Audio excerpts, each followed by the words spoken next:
ಗಾಂಧೀಜಿಯವರು ಕಾಂಗ್ರೆಸ್ನ ಅಧ್ಯಕ್ಷರಾಗಿದ್ದಂಥವ್ರು. ಅವರು ಅಧ್ಯಕ್ಷರಾಗ್ಬಿಟ್ರಲ್ಲ, ಈ ದೇಶಕ್ಕೆ ಸ್ವಾತಂತ್ರ್ಯ ತಂದುಕೊಟ್ಬಿಟ್ರಲ್ಲ ಅಂತ. BJಪಿಯವರು ಅದನ್ನು ಆಗಿಂದಲೂ ಕೂಡ ಸ್ವಾತಂತ್ರ್ಯಕ್ಕೆ ಏನು ಅದೇನು ತ್ಯಾಗ ಏನಿರಲಿಲ್ಲ. ಈಗ BJಪಿ ಜೊತೆ ಮಾತಾಡಿ ಅವ್ರ ವಿಚಾರ ಮಾತಾಡಿ ನಾವು ಟೈಮ್ ವೇಸ್ಟ್ ಮಾಡ್ಕೊಳ್ಳೋದು ಬೇಡ. ಆದರೆ ನೀವು ಇದನ್ನು ಉಳಿಸ್ಕೊಂಡು ಬೆಳೆಸ್ಕೊಂಡು ಹೋಗ್ಬೇಕು. ನಮ್ಮ ಮನೆಗಳಲ್ಲಾಗಲಿ, ನಮ್ಮ ಮನೆಯಲ್ಲೇ ಆಗಲಿ, ನಮ್ಮ ಕುಟುಂಬದಲ್ಲಾಗಲಿ, ನಾವು ಕೆಲಸ ಮಾಡೋಂಥ ಜಾಗದಲ್ಲಿ ಎಲ್ಲದರಲ್ಲೂ ಕೂಡ ಅವರ ಆದರ್ಶಗಳನ್ನು ಪಾಲನೆ ಮಾಡ್ಕೊಂಡು ಹೋಗ್ಲಿಕ್ಕೆ ಇವತ್ತಿರೋದು. ಅಹಿಂಸೆ ಮಾತು ಪ್ರತಿಯೊಂದರಲ್ಲೂ ಕೂಡ ಇಡೀ ಪ್ರಪಂಚದ ಎಲ್ಲ ವಿಶ್ವ ನಾಯಕರು ಕೂಡ ಅದನ್ನು ಒಪ್ಕೊಂಡಿದ್ದಾರೆ.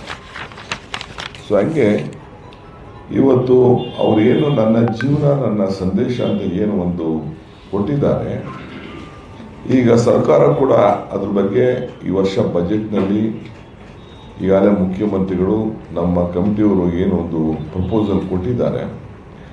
ಇಡೀ ವರ್ಷ ಇದನ್ನು ಆಚರಣೆ ಮಾಡಬೇಕು ಅನ್ನೋದು ನಾವು ತೀರ್ಮಾನವನ್ನು ನಾವು ಮಾಡಿದ್ದೇವೆ. ಬಾಪು, ಜೈ ಭೀಮ್, ಜೈ ಸಂವಿಧಾನ, ಇವು ಮೂರು ಕೂಡ ನಮಗೆ ಬಹಳ ಅವಶ್ಯಕತೆ ಇದೆ.